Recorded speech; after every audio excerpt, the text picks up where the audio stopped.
Bonsoir chers élèves pour une nouvelle vidéo. Cette fois-ci, c'est la leçon des vecteurs et de la translation. On a déjà fait la première partie, mais c'est la deuxième partie pour continuer le cours. Je redis que on a déjà fait le vecteur, par exemple le vecteur AB, et on a parlé de ces trois composantes. Vous avez la direction, c'est-à-dire la droite AB qui porte le vecteur AB, le sens de A vers B, donc le départ, le point de départ, ça s'appelle l'origine du vecteur AB, et le point B, on a dit que c'était le point d'extrémité. Et après, on a parlé de la distance AB, c'est-à-dire par exemple AB, la distance est égale à 4 cm. Alors là, on parle de la longueur ou bien la distance, même chose. Donc, on a déjà dit que le symbole du vecteur, c'est ça, c'est AB. Regardez, on le met déjà sur le vecteur AB. Ça s'écrit toujours de la gauche vers la droite. On écrit les deux points d'extrémité. Vous avez AB, c'est-à-dire de A vers B avec une flèche là-dessus. Donc, je redis que le vecteur a trois composantes. La direction, c'est-à-dire sa droite AB, le sens de A vers B, puisqu'il y en a un autre, on va voir après, et la distance. Et après, on a parlé de l'égalité de deux vecteurs. Regardez, par exemple, vous avez le vecteur AB est égal au vecteur CD. Donc, vous avez deux flèches. La première, ça, regardez ici, je vais la remettre. La première, c'est sa définition. Qu'est-ce que ça veut dire, l'égalité de deux vecteurs? Tout simplement, ça veut dire qu'ils ont la même distance, la distance AB est égale à la distance CD.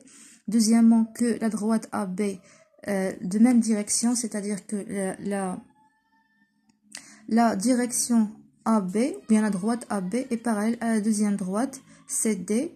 Ensuite, ils ont le même sens, c'est-à-dire la demi-droite AB et la demi-droite CD ont le même sens. Ça, c'est la définition. Mais le plus important, c'est la propriété. Regardez. Par exemple, si vous avez ici le vecteur AB est égal au vecteur CD, alors, par exemple, ici, regardez, le vecteur AB est égal au vecteur CD.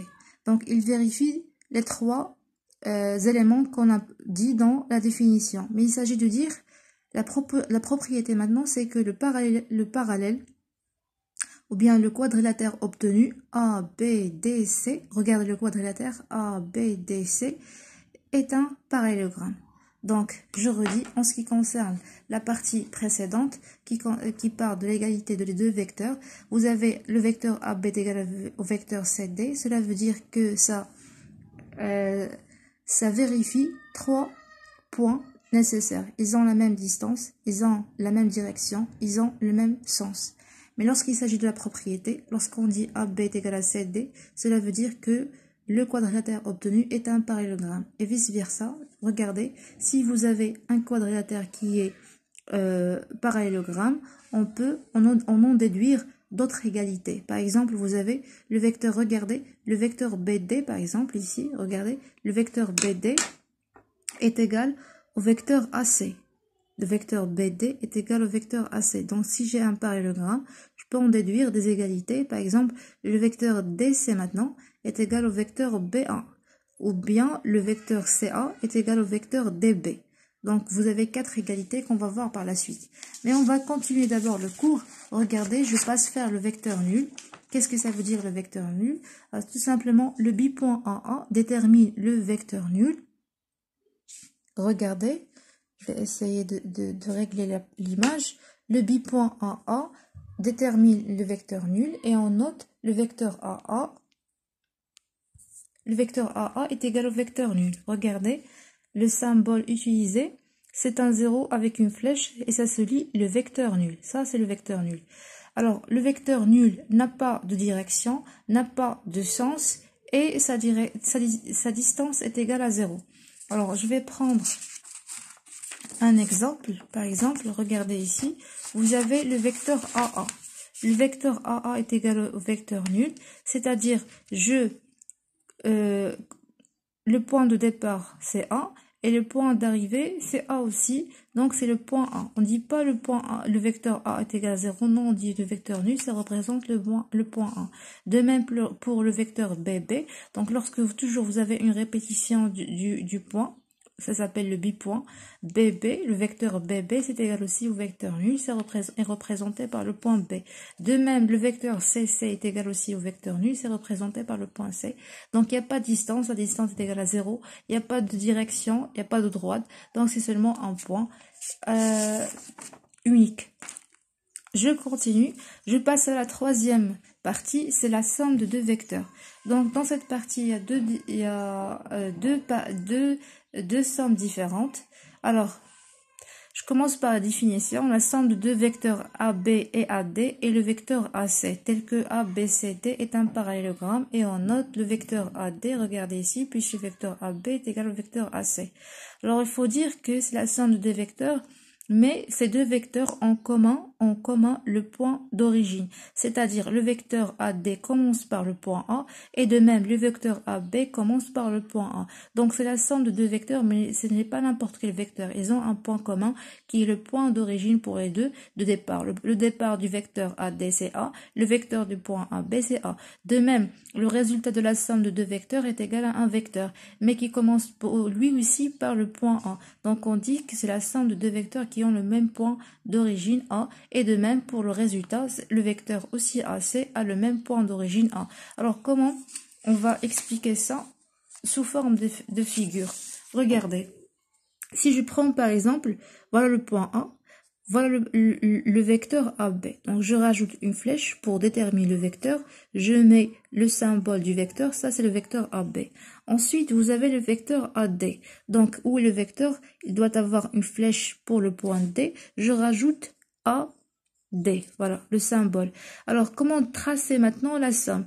Tel que, regardez, le rouge ici, c'est le vecteur AC. On dit que le vecteur AC est égal au vecteur AB plus le vecteur AD.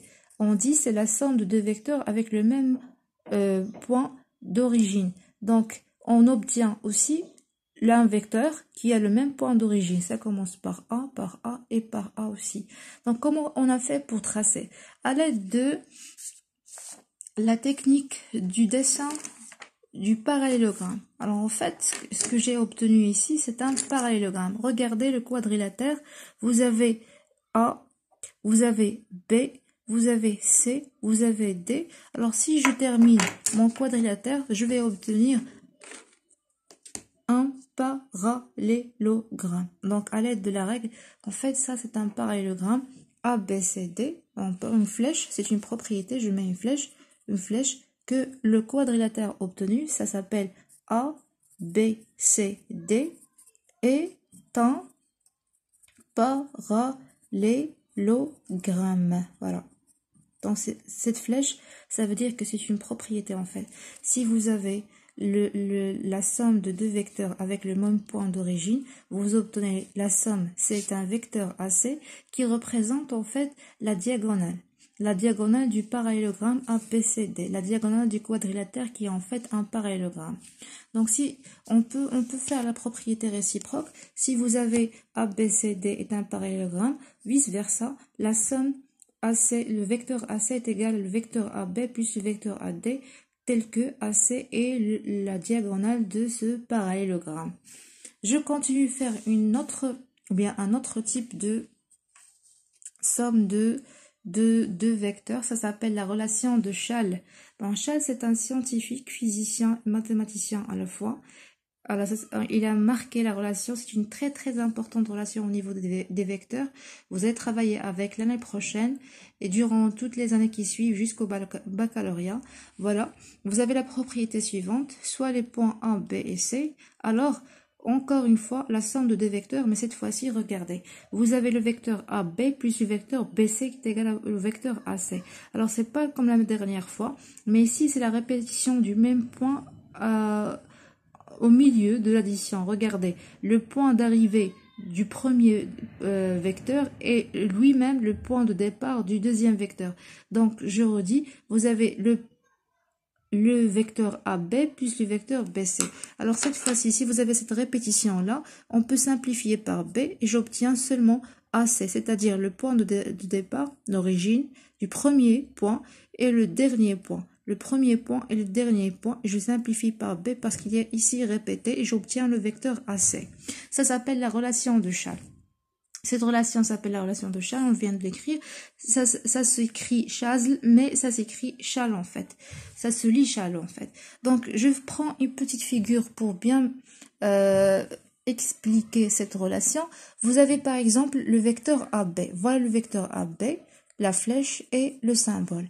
Ensuite, vous avez le vecteur BC, du point B vers le point C. Donc, je remets la flèche dans le point C. Voilà le vecteur BC. Alors, l'addition, le vecteur AB plus le vecteur BC, c'est tout simplement le vecteur AC. Je rajoute avec une autre couleur le vecteur AC. Et ça s'appelle la relation de Chasles. Je termine par la dernière partie qui s'appelle l'opposé d'un vecteur. L'opposé d'un vecteur. Alors, c'est quoi l'opposé? Vous connaissez l'opposé d'un nombre, par exemple, moins 5, c'est l'opposé de 5. Ou bien, je peux dire que 10 est l'opposé de moins 10. C'est-à-dire, je change de signe du nombre et là, je trouve l'opposé de ce nombre-là. Mais lorsqu'il s'agit des vecteurs, comment ça se fait? D'abord, vous avez entre soit A et B 2 points. On a, regardez, le vecteur AB plus le vecteur BA est égal au vecteur AA. Donc ici, on a utilisé la relation de Chasles, puisqu'il y a une répétition du même point. Regardez, B, on simplifie, on obtient le premier et le dernier point. Donc vous aurez le point AA qui est égal au vecteur nul. Alors puisque le vecteur AB plus le vecteur BA est égal au vecteur nul, je peux dire que le vecteur AB est égal au moins vecteur BA. Alors là, c'est la définition. Le vecteur AB est l'opposé du vecteur BA et le vecteur BA est l'opposé du vecteur AB aussi. Donc l'un est l'opposé de l'autre. Comme si vous dites 5 est l'opposé de moins 5 et moins 5 est à la fois l'opposé de 5 aussi. Donc de même ici, le vecteur AB est l'opposé de moins B, du vecteur BA et de même, le vecteur BA est l'opposé du vecteur AB. Alors, c'est quoi le lien entre les deux? Tout simplement que le vecteur AB est égal à moins vecteur BA. Alors, cela signifie que le vecteur AB et le vecteur BA ont la même direction, ont la même distance et deux sens opposés. Donc, il s'agit du même vecteur en fait, mais on a changé de sens. Le premier AB, c'est-à-dire de A vers B, mais le deuxième son opposé de B vers A. Donc, on a changé de sens et de sens opposé. Alors, vous avez trois cas possibles. Alors, regardez. Par exemple, le vecteur AB en noir, sans opposé, c'est le vecteur B1 en rouge. Donc, c'est le même vecteur, c'est la même direction, c'est la même distance, mais ce qui a changé, en fait, c'est le sens. C'est le sens opposé. On écrit le vecteur AB est égal à moins vecteur B1. Vous avez un deuxième exemple, le deuxième cas.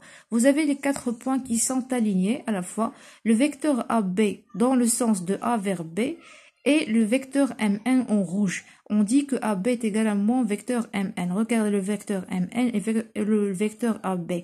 Ben, ils ont la même direction puisque c'est la même ligne, la même droite. Et ils ont la même distance. La distance AB est égale à la distance Mn. Mais le problème, il s'agit du sens opposé. Alors, vous avez le vecteur AB est égal à moins vecteur Mn. Donc, ici, on dit que le vecteur AB et le vecteur Mn sont deux vecteurs opposés. L'un est l'opposé de l'autre et on écrit l'égalité. Le vecteur AB est égal à moins vecteur Mn. Dernier exemple à faire, le quadrilatère ABCD sous forme de parallélogramme et qu'on a dit dans la première partie que lorsque vous avez un parallélogramme, vous pouvez en déduire deux vecteurs égaux. D'accord? Mais ici, il s'agit du vecteur AB en noir et du vecteur CD en rouge. Regardez, le AB est parallèle à CD, ok? La distance AB est égale à la distance CD, c'est vrai, mais le sens AB est opposé au sens CD. Regardez, le sens de AB, c'est de A vers B, de la gauche vers la droite, alors que le vecteur CD, le sens opposé de la droite vers la gauche. Et on écrit à la fin, le vecteur AB est égal au moins vecteur CD. Donc on conclut, vous avez l'opposé de d'un vecteur, vous avez trois cas possibles. Soit le vecteur lui-même, soit les deux vecteurs qui sont collinières, on les appelle collinières sur la même droite, soit vous avez un parallélogramme, on peut en déduire deux vecteurs opposés. Voilà, je termine cette vidéo et à bientôt. Merci.